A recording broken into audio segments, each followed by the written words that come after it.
Hey, everybody. Welcome back to the Noel Casler podcast, episode 25. We're 6 months into this journey now. I'm back here with my main man, Jimmy Kennedy. The boys are back in town celebrating the great Phil Lynot's birthday. Thin Lizzy, one of my all-time favorite bands. Jimmy's too young to know who Thin Lizzy is, but I love them. And Phil's looking down on us and smiling, I'm sure. Jimmy, how you doing today? Doing great, buddy. Another crazy week to be an American, man.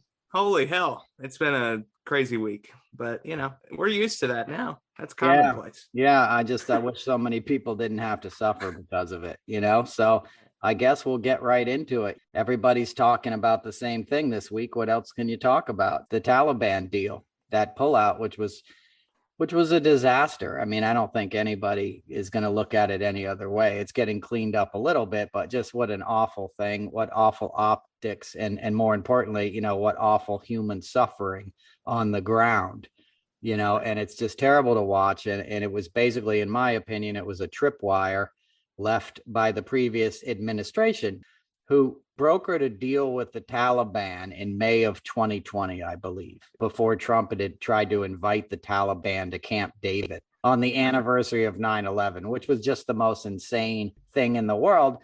But anyway, Trump thought he'd get a Nobel Peace Prize out of it or something.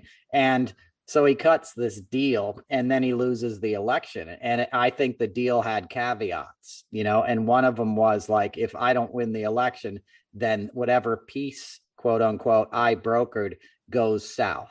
I think they were always going to hand the country over to the Taliban because I think that's what Putin wants, right? I think every action that Trump does is to appease and serve his master, who is Vladimir Putin. And all the mysterious things that happened in the Trump administration that people couldn't figure out, like why they fired USDA scientists. You may not remember this, but they told all these scientists like they had to, people who work in the Washington, D.C. area, amongst which, I have an uncle who spent his whole career there as a USDA researcher in Beltsville, Maryland. And these guys study crop yields and things like that. These are dedicated professionals. And inexplicably, Trump was like, you guys either have to move to our new facility in Kansas or like be fired in 2 months or something. And everyone's like, why is he doing this? Trump was doing stuff like that to appease Putin because they want to like mess up our agricultural system. It was the same way he had all these tariffs. Who benefited from all those tariffs, that Trump put on crops? The Russians, because now they could sell their stuff on the world market. Ditto steel tariffs. So back to the subject at hand, that's what this deal was that he cut with the Taliban. How our current intelligence officials failed to see it, even though they were cut out of the transition, once Trump lost the election. Basically what happened is Trump sent Pompeo and Jared over to the Middle East on a 21-day tour, right? On November 21st. It's like, you already lost. Why are you sending your boys over there? And their line was, they want to shore up the Trump administration's interest in the Mideast, all right? So my take on it is it was basically Pompeo was like, all right, we're doing plan B on the Taliban deal now. Make sure it's the biggest shit show you could imagine when they pull out, and don't let the other guy know it's coming. And that's basically what happened, right? That's the images you had on Sunday. You're too young to remember. I was just a kid. I was about 4 years old when Saigon fell. And I remember watching it because we would watch the nightly news every night in Crofton, Maryland at the time, living at my grandma's house. And I remember seeing that on TV. And obviously you can see the images on video. And this was the same sort of thing. This spectacular image of giant American imperialism losing interest in a country that we attacked, that never wanted us there, and now leaving it much worse for the wear, and leaving the people that we sort of coaxed into supporting us and, helping us all the while to die, to be slaughtered by your enemies. I couldn't imagine anything more horrifying than what's happening now. And, it's kind of how we roll as a nation, Jimmy. Yeah, unfortunately, a lot of our war making at this point is to make money for companies and to imperialize for raw materials to fuel capitalism. That's kind of become the MO of the armed forces, is to police the world, and in exchange you get some resources along the way that continue the systems that have put us in the place that we are now. And you talked about it in your car rant this afternoon. There's been opportunities where we're with Afghanistan and then we're against Afghanistan. It's all about resources and whatever the political position is at that time. And as far as Trump and how he's placated to Russia, just look at the way he had the Kurds slaughtered. That was another army base that was completely taken over by the Russians. Everybody forgets about that because at the time it was during the first impeachment. But Trump has repeatedly undermined the United States and their interests as far as international relations are concerned. Certainly. Exactly. And it's a good point to bring that up, Jimmy. And in Trump's little screed that he was deleting, they were furiously deleting all the credit he had taken for the Taliban deal on Sunday. They removed it from his website. They removed mentions of it from the RNC because we know they like to rewrite history, right? But in that little missive that he sent, he said, I pulled out and it was peaceful, just like I pulled out of, Sudan and how I pulled out of Syria and left the Kurds and took the oil in all caps. He writes that, plundering is a good thing and legal in his mind. And people also forget, you made a few great points. The guys that we sort of just handed the country over to, unbeknownst to us, the Taliban or whatever, Osama bin Laden was part of the Mujahideen. He was a rich Saudi Arabian scion from a wealthy family who went to join this fight that we supported in the late 70s because those rebels were fighting against the Soviet Union that tried to invade Afghanistan and got their asses kicked, like the British and everybody before them. You can't fight these kind of wars on somebody's home turf, when the home turf is either jungle or mountains, the kind of place where you can just hide out in a village and they're not going anywhere. They have everything to fight for. And you have 19, 20-year-old kids that may or may not buy the sort of patriotic bullshit that you're selling them as to the reason they're in that war. And most of them get there and realize it's BS. My cousin was a Marine sniper in Afghanistan, and he was all for it. He was a product of 9/11. He's a young man, joined up, and he said, I got there. I realized my job was shooting at poor people. There was no gains to be made. We weren't trying to take over the country. It was a war of attrition, like Vietnam. You're just trying to kill as many people, and a general's putting a hash mark on a chart he has on some wall somewhere, and then you take a hill, then you give back the hill. There's no point to it. And while that's happening, people are getting killed. The people who live there, the people who are invading the place, and I had buddies that are very right-wing MAGA types. And of course they started texting me, this week after it happened, and they're like, I can't believe Biden messed this up so much. He's like, we were there to do good things and now they're leaving behind all these people I helped. I'm like, dude, you went there to shoot people in the first place. Don't act like you went over there to start hugging these people. The dudes that were rah-rah joining up to do this weren't doing it because they're like, we want to bring education to Afghanistan. Come on. You wanted to kick some ass. You saw what happened on 9/11. Somebody told you these are the guys who did it, and you wanted to go kick their asses, and the Taliban are evil. I'm not saying they're not, they are. And they were hiding Osama bin Laden, who then escaped to Pakistan, and who miraculously could never be found by the Bush administration. They didn't want to find him because he's a boogeyman who lets perpetual wars happen.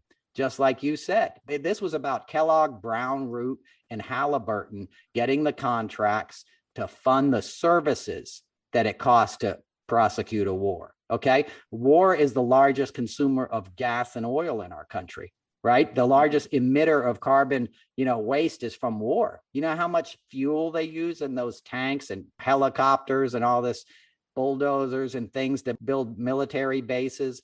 And people don't realize these operating bases, they're huge in terms of a logistics infrastructure thing, right? They have Subway sandwich shops. They have all these civilian employees that are part of war. It's big business. There's a lot of money to be made if you get these no bid contracts. And that's what KBR is, the military services company. The infrastructure of war, there's a lot of money in it. If you're in that sort of field and you're in gas and oil, there's going to be a lot of demand for gas and oil if you're sending the United States military and 200,000 troops to occupy a foreign country. And then you get sick of it after a couple decades and you're real rich and you pull out and you leave a mess for the next guy.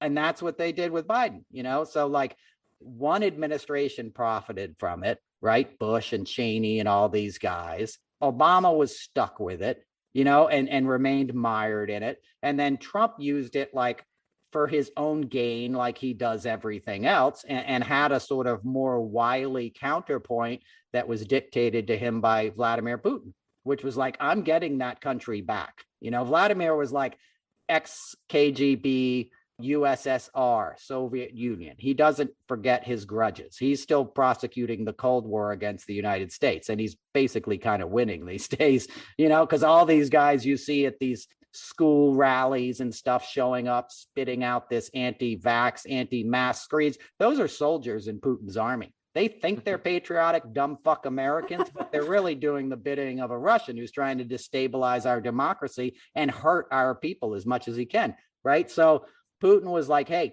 the deal is, and I'm wrapping up here, folks, but this is my point. The deal was, Trump lost the election. Putin was shocked because he thought he'd win. He was able to put him across the finish line in 2016. Trump only became more popular. So shockingly, he loses. And thankfully, for the course of the free world.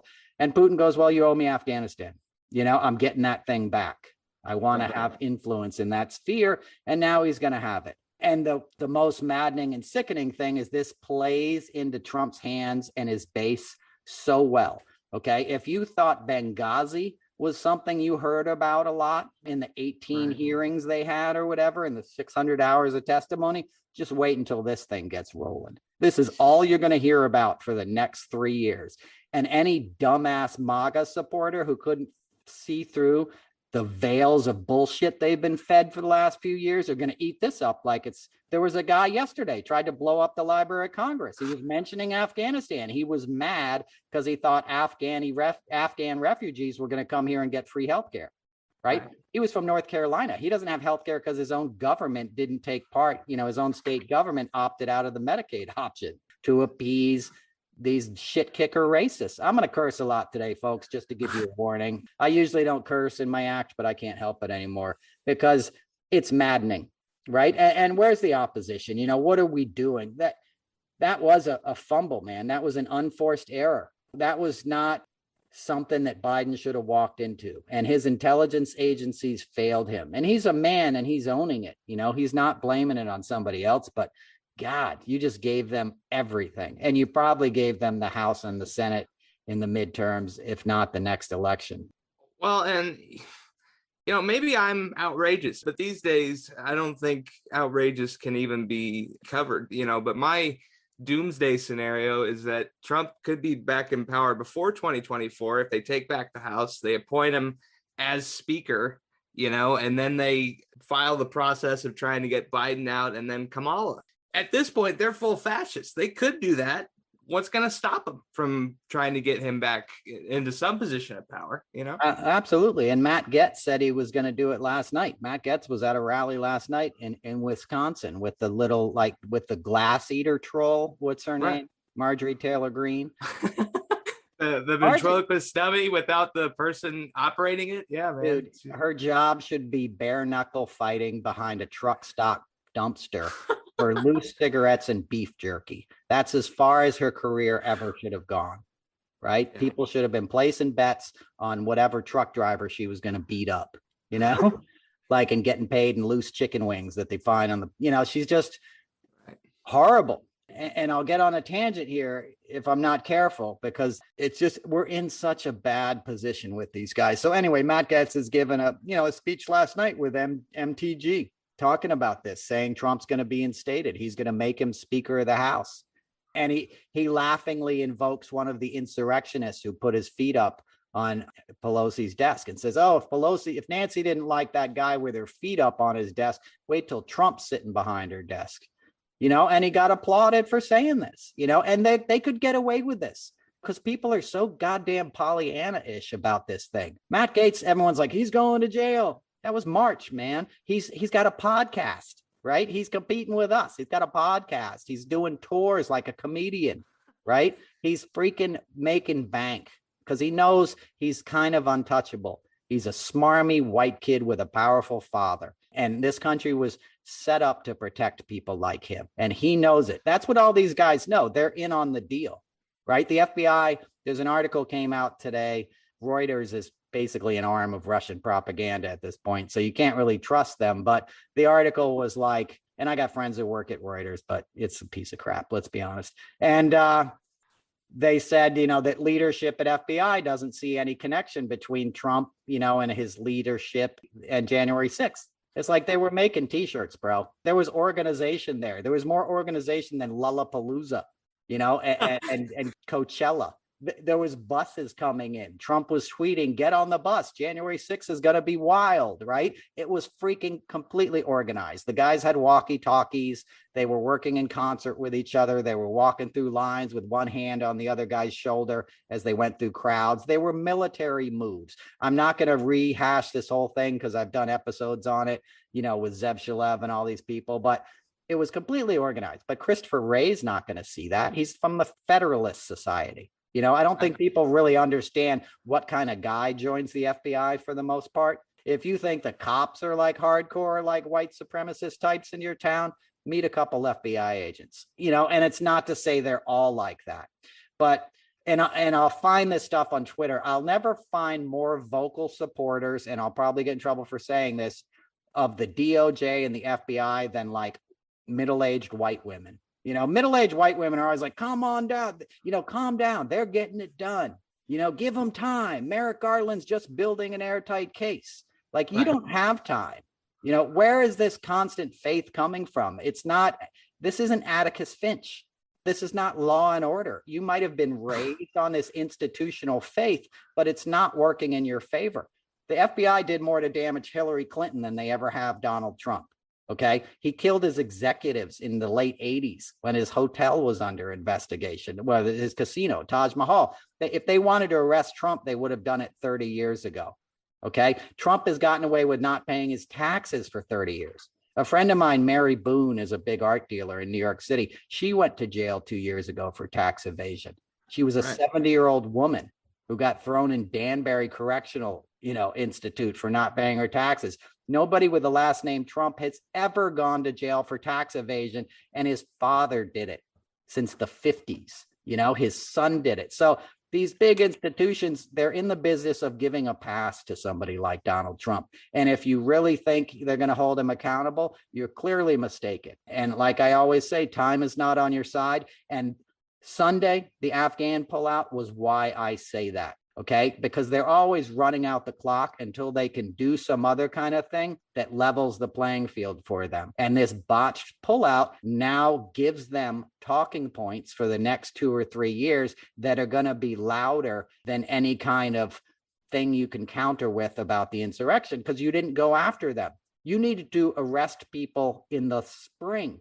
You needed to do it right away, not, oh, we're building an airtight case. It was the same people like, it's Mueller time. He's taking a long time because he's just going to nail him. No, he's not. He punted to Congress and then disappeared. He didn't come out and give a press conference. Not saying his report wasn't valid, but it wasn't what you need. You're not going to beat these guys with the team we have. You need some young, kick-ass, unafraid leadership in there to really hold these guys accountable. You need Eric Swalwell and this generation of folks, AOC. You don't need business as usual. Well, let's appease everybody. Merrick Garland was appointed in the first place by President Obama to appease the Republicans. He was like, this guy's a conservative. They'll definitely have to confirm him. And Biden's, I'm hands off with the DOJ, which is great in principle, but it's the wrong time for that. You need somebody who's going to be like, you need to go in there, clean house, kick ass, and take names, or it's going to be too late. And we're inching up on too late. Yeah, we're right there. I mean, one of the things I was and you kind of mentioned it, man. I think that Joe realizes the magnitude of the moment, that the Republic is hanging there in the balance. But the way the system works and all the interests between the lines keep him from really being able to kick ass, even if he wanted to, because of all the money that gets made with books being written and just people wanting to keep their positions. And, you brought up a great point. Middle-aged white women, being so supportive of all these investigations and stuff. One thing that I've talked about with women here is like, where are all of these men's wives that are saying, I'm going to leave you if you don't stand up to Trump? I'm a little disappointed in all these spouses that stood by and allowed their husbands to work for scum like Trump during that 4-year stretch. Look, it was women that put Trump in the White House. It was suburban white women and rural white women that put him over the line. You know, I was at an airport with Graham Nash in Florida in October of 2016, right before the election. And I'm waiting for my bags. And these two, you know, well-to-do, I think it was Fort Myers Airport, you know, we were heading to Naples, Florida, pretty wealthy area. And these two women are waiting for their bags. And they're talking with each other about the election. And they're like, well, we can't vote for Hillary. Yeah, I don't trust her. Well, I guess we have to vote for Donald Trump. Well, he's crazy. Yeah, but at least it'll be entertaining. Right? These were women that were 50, 60, you know, they were in their late 50s, 60 years old. They were unwilling to vote for a woman. Right. You know, they were unwilling to vote for an accomplished, smart woman in Hillary Clinton. I don't know what's made them feel that way, but somehow they thought it was better to vote for a sexual predator, you know, who spent his life trying to fuck teenagers, you know, and was on his fourth wife, who was an escort, you know, that he had his fourth kid by a third woman with. Somehow that made more to these comfortable women who were waiting for their Louis Vuitton bags, and they were going to get in their Mercedes, and they were going to go to their nice house up in Naples and stuff. Didn't care about like what it took to get America to the point that you had a woman candidate, you know, and there's something, and it's like I'm saying on this same institutional thing. There's something in people's psyche that think, well, a white man in a suit has to be the way to go. Right. And it's not. It's part of this parochial like thing that we inherit as Americans. Any candidate right now who's like an older white guy who's asking me for money on Twitter, like there's one from North Carolina who I just unfollowed, and then he saw that I unfollowed him, so he unfollowed me. And I unfollowed him because he was asking for money every 5 seconds. He's like, help me get to such and such. Help me get to such and such amount. Another, we're almost there. Hey, Twitter peeps. You know, he was doing these scams that you see on Twitter, you know, just asking for money. And his tweets were just regurgitating other people's content. So I unfollow the guy, and then he unfollows me too. So you could see his interest wasn't really serving. He was looking for people he could make money off of, you know, and I was sort of giving him the benefit of the doubt, but he's from a state that I'm like, do we really need another white man with silver hair coming out of that state? You know, it was a southern state. Let's get a person of color in there. Let's get a woman in there. Right. Let's get a woman of color. We need representation that represents America now. You know, the guys that are like these older white guys or vets or whatever, you got to step aside. There's a lot of other ways to help in this country. You can be an ally to other people and put them in the legislative branch and put them in the executive branch and support them. Be an ally. Go do something else. It's your country. It's been your country for 300 years. Like I say all the time, go play golf, go build gazebos. You know what I mean? Like if you don't want to, and if you want to join the fight, help out at a local level. It's not like people that just come into office aren't going to need help and support. There's a million ways to do it. Be somebody's chief of staff instead of being the guy who gets to sit behind the big desk. Yeah, well, I mean, it's kind of what I tell folks. You know, I tell people with disabilities all the time, look, you may not be able to play in the NFL, but you can be on the sidelines. You know, it's the same deal. Every one of these candidates need good people around them to build a strong campaign. And you brought up a great point, man. We don't need Chuck Grassley. We don't need Dianne Feinstein. You know, she's been a loyal part of the Democratic Party, but she was the mayor of San Francisco in the 1980s. Like, she's been around for a really long time. We need some new blood, some new ideas. And I was thinking about the bomber in Washington the other day. They got rid of Timothy McVeigh within a matter of weeks in Terre Haute at a federal prison. Like, the way that they're walking around and letting these guys walk free from the insurrection, it's embarrassing, and they need to take it seriously. Dude, they haven't found the bomber that sent the 2 bombs on the Capitol, right? This FBI that everybody's like, oh, have faith in them. They're getting the job done.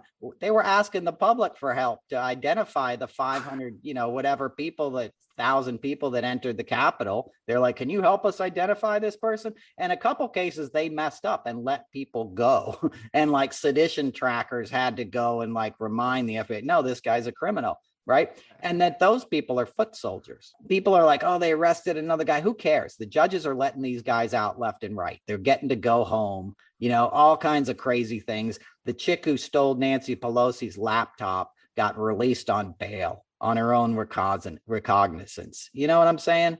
Khalif Browder spent 3 years in fucking Rikers Island, 2 of which were in solitary confinement for allegedly stealing a backpack as a 15-year-old, and his family couldn't afford, $600-700 to bond him out. And the guy spent 3 years on an island called Rikers Island, which is hell on earth. Hell on earth. Nobody deserves to live under the circumstances they live under there, no matter what you did. But all these folks, they're getting like, hey, I got to go to a wedding. Hey, judge, can you let me out of jail? Like they're already benefiting from the system that's set up to protect them. And I'm not really interested in them. Yeah, so I'm in jail, but who led them there? Give me your Roger Stones again. Give me all you guys that Trump has already pardoned. So the whole thing is a big freaking scam. And like what about the Nashville bomber at Christmas? Whatever happened? You ever hear about that guy?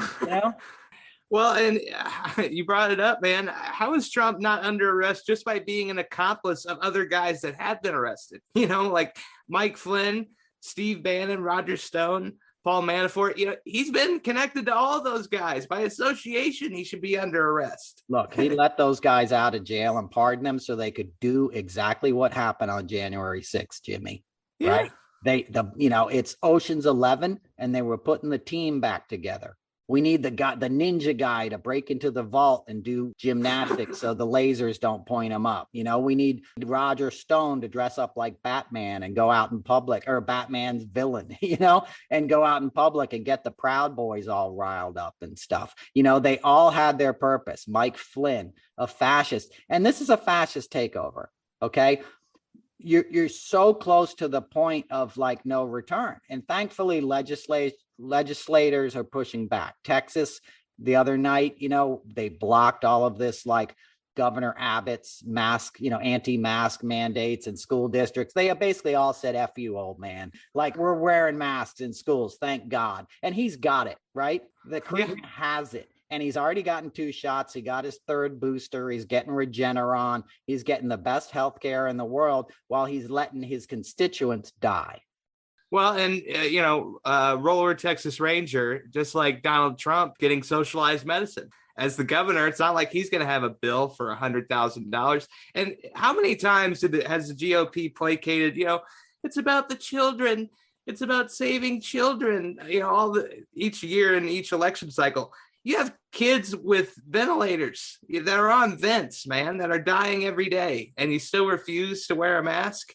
You don't give a shit about kids. Stop acting like you do, because you don't. And one more thing, as far as leaving Afghanistan, where were you when kids were being separated from their parents at the border? It's the same shade of skin color. You should have cared about that too. You can't pick and choose where you put your empathy. That's my point. I'm talking to you about my MAGA veterans who call me up or text me all pissed off the other day, like, all these women and children in Afghanistan are getting left behind now. It's like, dude, you just supported Donald Trump. You're worried about women's rights and kids? You're from Florida, man. Kids are dying. Your governor's getting a cut of Regeneron profits through his biggest donor. He told everybody not to get vaccinated, not to wear a mask, but they could get free Regeneron that the government is paying for. Again, socialism, right? And you see him dying on the floors of public libraries.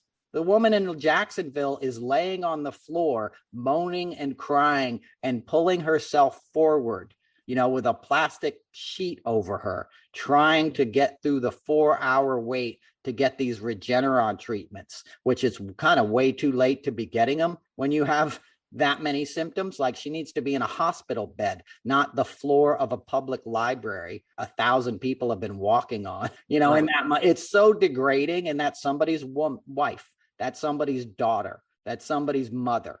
It incensed me to see this smug, arrogant prick who went to Yale and Harvard and Navy JAG school and started his career, as a Navy JAG in Gitmo, telling them what they could do to prisoners and interrogate them, right? And then he was a Navy JAG advisor to the Navy SEALs in Fallujah during the surge, Can you imagine how much hinky shit that guy signed off on, Ron DeSantis, when he was in that position? If this is how cruel and sadistic he is as a governor, right? But he doesn't care, and they don't see themselves as being held accountable because they know that they sort of have the army on their side, right? There's no Democrats surrounding the state capitol and the governor's mansion in Tallahassee, right? We don't take to the streets anymore. The MAGA guys do, right? And what did the bomber have yesterday? What was he in outside the Library of Congress with his propane bomb? Was he in a Prius? Was he in a pickup truck? He was in a pickup truck, a black Ford F-150 with big jacked up wheels, right? It's a militarized, toxic mentality. It's what I've been trying to tell people for fucking 5 years. He's building an army. Trump is a con man. He realized, hey, there's a lot of really dumb, really racist, white trash Americans out there. And that's his term. That's what he called these people. He would have his security walk with him through the casinos and say, don't let the white trash touch me. That's where the whole germaphobe thing came from. He's not a germaphobe. He eats McDonald's. You don't eat McDonald's if you're scared of germs, let alone sleep with anything that walks in a room that you can grab or rape or assault. Okay. He's not worried about germs. The dude doesn't brush his teeth. Okay. He's filthy. He smells. Okay. He shits himself in diapers that he then sits in until somebody comes and changes him out of them.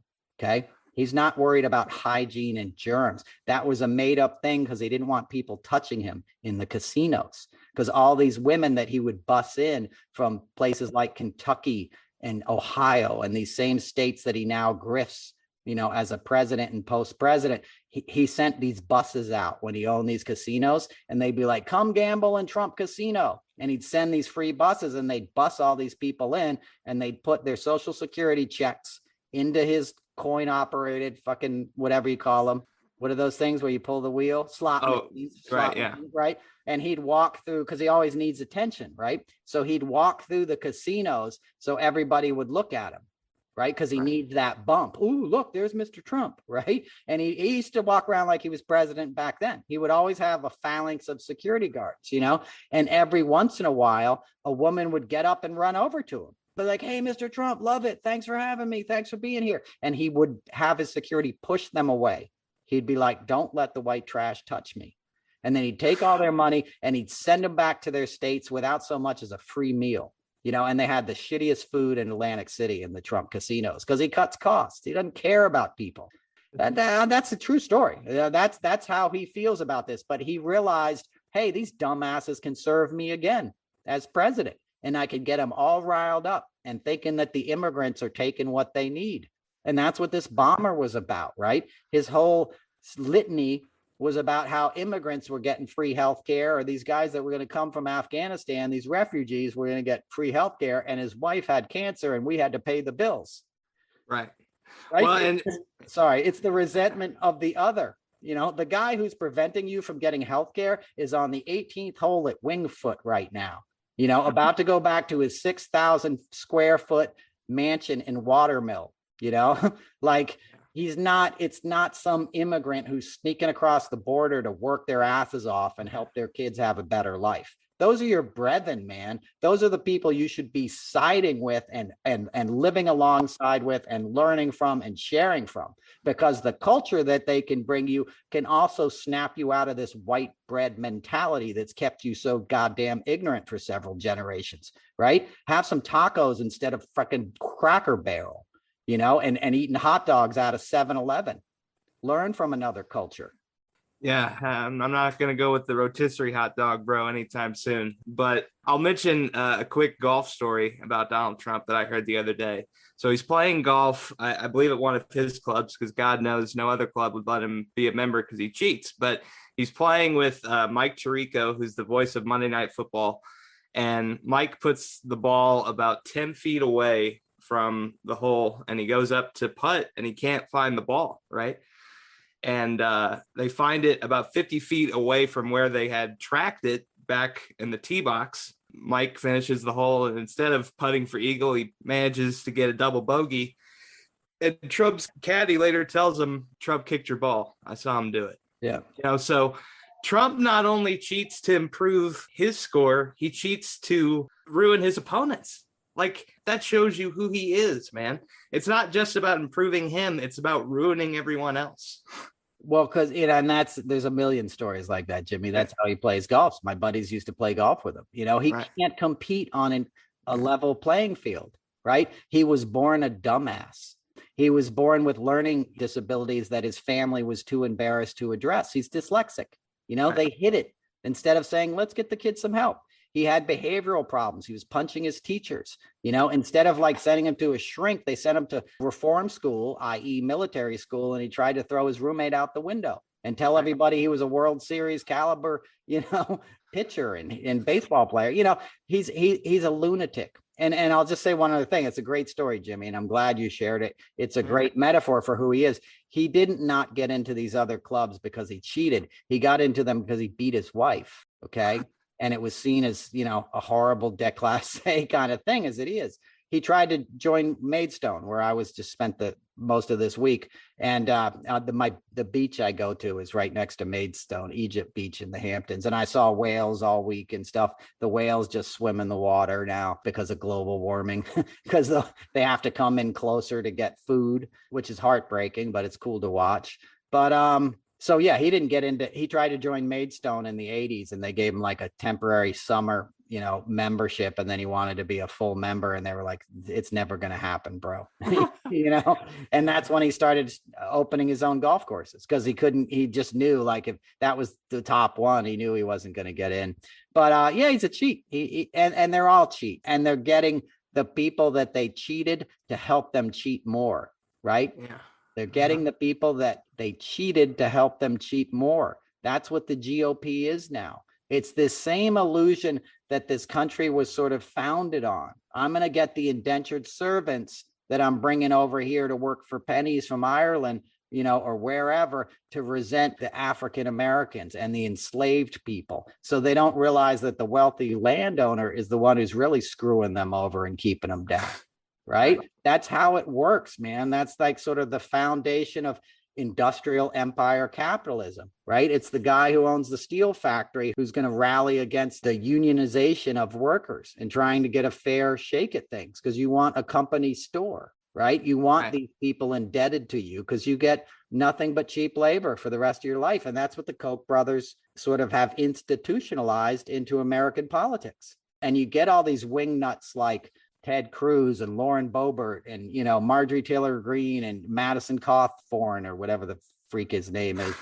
And they kind of like, they do their bidding, and they do the performative kind of saying crazy stuff. Like Marjorie Taylor Greene said, Biden's not a president, he's a piece of shit, right? She said that on a video. She's a member of Congress. Like, that's insane. Can you imagine talking about your boss? Essentially, you're an elective representative. He's the highest representative. It'd be like if I was on a rock tour and I was like, Mick Jagger sucks, fuck that guy. You know what I mean? He's not a singer, he's a dick, right? Like, and put a video. Like, would I expect to still work on that tour when I showed up tomorrow? Like, that's how, if I said Jerry Seinfeld's an asshole, like, would I work again as a comedian? And I worked for Jerry Seinfeld on The Marriage Ref, and he is an asshole. But no, I'm just kidding. I was going to say, Jerry seems like a really nice guy. Or at least I wouldn't go that far, Jimmy. He's not what you would say is a really nice guy. I don't think anybody would accuse Jerry of being a really nice guy. He's not an evil guy, but he's. I saw him talk to like Kesha, and she's like, Jerry, can I give you a hug? And he's like, no, thanks. It was like the most Jerry Seinfeld thing ever in real life. He is. No, he's look, we worked with him on The Marriage Ref. He never said hi to us. Like, you'd get in an elevator with him. It'd be like you and Jerry coming in on Monday morning, and you'd think he'd acknowledge you a little bit and be like, hey, how's your weekend? None of that. Like, he just, fair enough. If you're famous, he'll stop and talk to you. If you're not famous, he doesn't really want to deal with you. Fair enough. Look, if Jerry, I'll get in trouble. I shouldn't go on it. If Jerry had like dated a 17-year-old like he did back in the 90s, now his career would have been over. Yeah. The best thing that happened to Jerry was like, he got famous at a different time. And his manager is a friend of mine. I love George Shapiro and stuff. And look, Jerry's like a teacher to me just because he's a student of comedy and all this. I'm not trying to get on a rant on Jerry. I'm just saying, how do you like say something like that, like being Marjorie Taylor Greene, and expect to not have repercussions? And she won't have repercussions. Yeah. I think it came out this week. Lauren Boebert's husband made like $500,000 that they didn't disclose. She went from working at McDonald's a few years ago. It's not like these guys aren't going to take advantage of the perks that the job gets them. These are folks that are elevating themselves out of poverty. Why wouldn't you give other people in this country the same chance? That's a great point. Jimmy, you're a psychic, because that's what I was getting towards. That's exactly what I was getting towards. So they come in here and they do this performative clown act, right? But they're not clowns. Lauren Boebert learned real quick. I get on the Natural Resources Council and I propose legislation that benefits oil companies and drilling in Colorado, outside of Rifle, Colorado, my district. Then I get paid, right? So her husband started getting paid right away. When she was campaigning, they're like, here's $500,000. What you want to do is like knock down any legislation that stops drilling in Colorado on public lands. And what did she do as soon as she got to Congress? She started to write a bill that did just that. She sits on the Natural Resources Council, and not just because her middle name is Opal. That's a joke, because it's a gem, right? But and she's from Florida. She never stood a chance. Let's be honest. Her middle name's Opal. She's from Florida. It was either stripper or congresswoman, right? Those were her two options. And congresswoman is going to tip better, right? And that's what she's doing. She's getting tips from the oil and gas industry. That's what it's all about now. And they do it out in the open. It's always been that way, right? Special interests and big business has always bought and sold politicians, Democratic and Republican alike. Okay. But the Republicans have taken this sort of WrestleMania monster truck ethos to next level stuff that's now disruptive to American society. Okay. It used to just happen behind the scenes and everything was kind of copacetic for most folks. So you went about your life and you didn't pay that much attention to it. Now the politicians are lighting fires everywhere, and making it life is hazardous. So you die in your country. The reason all these red states are against anti-mask stuff in schools, because they want a dumb populace. Right? These poor kids have already lost a year's worth of education and socialization because of the shutdown, right? And now you're messing with it again. Instead of saying, hey, everybody wears a mask, all the teachers are vaxxed, mandatory, all the workers, let's get these kids back in school and back to normal learning again in the classroom. That's not what they're doing, because they know that they can further alienate this demographic. Like, these people are going to get so stupid. Like, you missed 2 years of public education in Florida, you ain't becoming a Rhodes Scholar. You know what I'm saying? Unless you really want it really bad. But more likely you're going to be like, you know what? I'm 18. Hooters is hiring. You know what I mean? And I'm not saying that to denigrate these people. I'm saying that's the plan. They need hourly workers. They don't want a big educated population. They've never been fans of public education. They send their kids to elite private schools, right? It's the same thing I'm saying. The elite ruling class wants to dominate the working class. And there's no middle class much anymore. It's either top 1%ers, or people on the bottom. And the only way you get up from the bottom is education. So COVID is a great opportunity to make sure a big swath of Americans, mostly rural whites in southern states, don't ever get up off the bottom. That's what this is about. That's why DeSantis and these guys are kind of causing yet another round of chaos. There's 6,000 kids quarantined in Tampa. No, 10,000. It went up.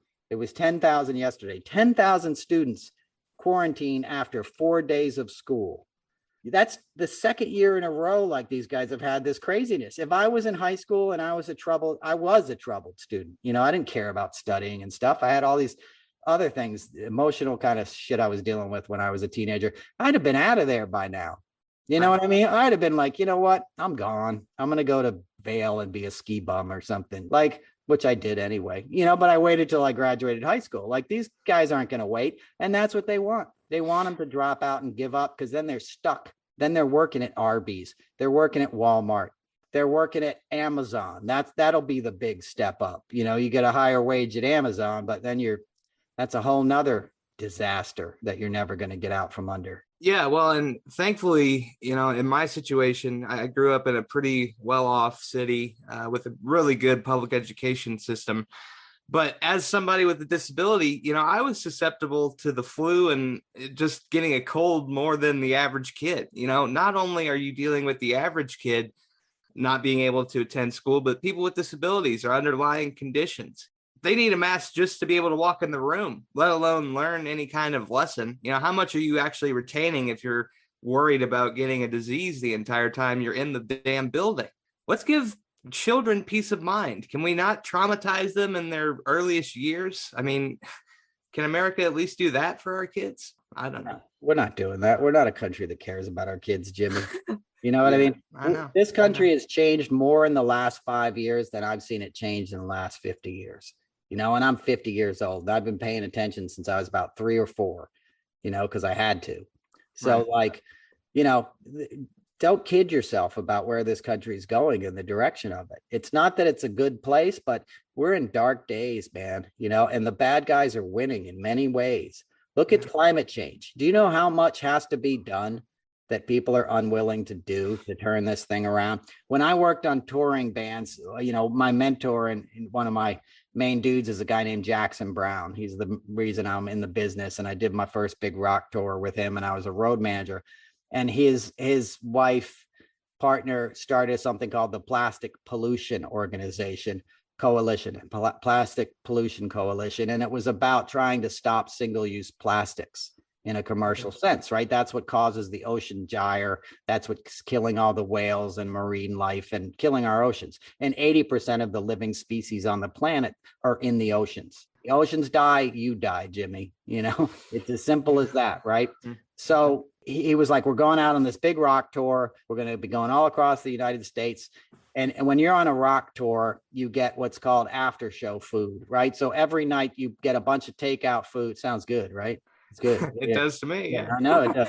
It's good for everybody. It's on your tour bus, right? So you're in the band and the crew. When you've finished your hard day working and playing, you're going to get on the tour bus and there's going to be all this local nice food there, barbecue, right? It's awesome. But you get carry out food in this country. It's coming in a plastic bag, in a styrofoam container. They're giving you 50 plastic forks. Your side of coleslaw is coming in a plastic thing. So he was like, figure out how to not make this happen, right? So we got stainless steel water bottles for everybody in the crew. We brought our own water filter on the road. We threw it on the truck with all the amps and speakers and stuff. And it was my job when I did the after show food is that I would find restaurants that like, look, I don't want this stuff in takeout containers. I got my own stainless steel containers. I'm bringing them to you sanitized. I'm going to place an order for $500 worth of barbecue or whatever it is, because they're big bills, burritos, whatever it was. And you're going to put it in these containers, and we did that every night for months, crisscrossing the country. And it was a pain in the ass, Jimmy. It was hard to do. And it's so much easier for people to just take the plastic straw and the plastic fork. But that's going to kill you. And that's going to kill your planet. And as I said last week, nobody wants to be the one to do the annoying kind of pain in the ass thing, but you get used to it real quick, right? And that's what we need leadership for, to say, hey guys, and a lot of municipalities have already banned plastic bags, right? You can't get a plastic bag in New York City anymore. You go to the grocery store now, you bring your own bags. People are getting used to that. You'll get used to not getting plastic forks and stuff. You don't need all this crap. You can carry your own reusable fork with you. You can learn how to use a pair of chopsticks or something. You can make this stuff out of bamboo and all kinds of alternative things. And once again, the right, any talk of this, it's like, oh, you hippie liberal, they're trying to take away your hamburgers. No, we're just trying to save the freaking planet for your kids too. And my point is, like, there are so many challenges above us facing us right now. And that's why the GOP and all this stuff is so dangerous, because you really need cohesion as a country. And we need to be coming together to address education, healthcare, infrastructure, climate. We've never had more challenges in front of us, and we've never had more obstinacy and sort of bad guys trying to make sure the good shit doesn't happen. It's like we're trying to learn and progress, and somebody keeps pulling the fire alarm because they think it's cute to make everybody have to walk out in the parking lot in the middle of the school day. That's what the Republicans are doing. It's not about legislating anymore. It's about creating chaos. It's about Jim Jordan sitting in on hearings and screaming, and Lindsey Graham pretending like he's really offended that they'd accuse Brett Kavanaugh of raping somebody, which he obviously did. It's about this performative assholeness. And Trump was the perfect guy for this because they're like, look, he gets away with it. He's rich and powerful, and he got nobody held him accountable. He was clearly working for the Russians. There was clearly a massive investigation. They clearly found evidence of it, and nobody really had the will to enforce any of it. And now he's emboldened again. This thing in Afghanistan, I'm telling you, man, this ain't going away. This will define Biden. It'll be the only talking point. It'll get married with xenophobia and with like they're sending all these refugees to your town, which started right away, right? You saw the photographs and the tweets right away of right wingers being like, do you want this plane load in your town? Yeah, I do. I'd rather have them than MAGA guys any day of the week. Any day of the week, I'd take that over some redneck in a pickup truck and a huge lawnmower living next door to me. Any day of the week. Well, and it's every white guy that I know is the one carrying the gun. I'm going to take the refugee with, $1 in his pocket as opposed to the white guy with a gun on his hip. Stop pretending like you're some John Wayne cartoon character. Most of them are domestic terrorists when you walk around with a gun openly like you're some kind of cowboy. You're not. You're living in the suburbs like we've talked about, bro. Like, you're comfortable. What are you so gun tooting about, man? I know. They wouldn't wear a mask. They spent there all day long sitting in their basements playing video games, right? You're playing Call of Duty, but you wouldn't put on a mask. You missed the point, bro. You wouldn't step up when it counted. That's the defining theme of the MAGA generation and the people that identify as Republicans now. When it counted, you didn't step up. You failed your country. You failed your children's future. You failed yourself, and you should be ashamed. And we need to call these people on it. It's no more like, well, we got to be nice. Masks are a political issue. No, it's a health issue. Grow up. Anyway, this is kind of a hardcore episode, and that's the way it is, man. It's a hardcore week. I don't know. What do you got to say, Jimmy? We're going to say goodbye now. I can lighten it up a little bit. Tim Tebow got cut by the Jaguars this week for the tight end spot that they had available for him. I just interviewed a guy that played tight end at the NFL level. Okay. And this guy was the best player I ever saw at the high school level. He was a star at UCLA and managed to play one season for the Chargers before getting cut. I'm not saying everybody knew Tim Tebow was going to get cut, but looks like he's no longer in the running for an NFL job, but he'll be a commentator for ESPN in a matter of months. So you just wait, man. You'll see him on TV. Right on. Is tight end the guys who like jump up in the air and catch the ball? They're like the offensive lineman and receiver combo. Like Gronkowski and stuff? Yeah, Gronk's a tight end. Yeah. That's a tough job. That's because that's the one where you get tackled by two dudes in the middle of the air when your hand is extended. Yeah. For a quarterback to say that they can play tight end, it's like a point guard saying they can play center. You can play it, but it's not going to go well. Whatever. Good for Tim for trying. Right on. Well, on that note, hey, man, I got some shows coming up, folks. They're coming up quickly. A little less than a month. I'm going to be at the Ram's Head Tavern in Annapolis, Maryland. It's one of my favorite places to be. I was there 10 years ago with Steven Stills. I was his road manager. I stood on the side of the stage and ran his teleprompter. You'd use a teleprompter too if you wrote most of your songs 50 years ago when you were stoned. And now you're trying to remember them. Everybody does. There's no shame. But we had a good gig that night. It was kind of crazy. And I'll tell that story and many more. So I'm looking forward to that. That's Thursday, September 16th. It's only a $20 ticket. I'm going to be masked, vaxxed. It's going to be safe. I won't wear my mask when I'm talking in the microphone, but I will wear it when I say hi to you after the show. So I hope to see you there. I'll also be in Connecticut, Norwalk, right in my neck of the woods. South Norwalk is a kick-ass place to hang out. That's going to be Thursday, November 18th. That's a big theater, Wall Street Theater, man, 700 seats. So come on out for that. And look forward to seeing you all there. You can find me at noelcasler.com. all the ticks and links and all that stuff you need is on there. So until next week, this is episode 25. I'm gonna let my boy Jimmy plug his thing for you right now. Jimmy, plug. JBK On Air is my podcast. You can check out all of my stuff at jbkonair.com. Follow me, JBK On Air, Twitter and Instagram. Hit me up. Yeah. There you go. And Jimmy's Facebook free, man. How's that feel, Jimmy?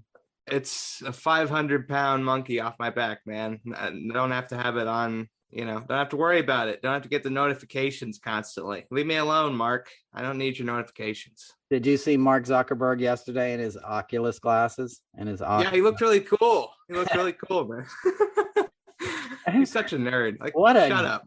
Dork, man. God damn. You think you could hire like a hip consultant or something? You're a billionaire. Just have somebody follow you around and be like, bro, no. Get off the wakeboard. Don't put, SPF 60 white face paint on your face and then take a picture, man. You're a billionaire. Act like it. I was telling you, I was out on this nice beach out in the Hamptons earlier this week, and I think it was Little John passed me, heading right down by Maidstone, and in a black Rolls Royce with blacked out windows, brand new, with a paper license plate. Just riding shut, holding it up by the wheel. I'm like, that's cool. That's how I'd be rolling if I was a billionaire. Enjoy it. Give back to others, most importantly. Buy a few toys and then solve a few problems and enjoy yourself. Don't try to be a Mark Zuckerberg. Kids, don't be a Mark Zuckerberg. That's our lesson. So anyway, episode 25, 6 months in the books of the Noel Casler podcast. Thanks everybody for listening. We'll see you next week. Be safe.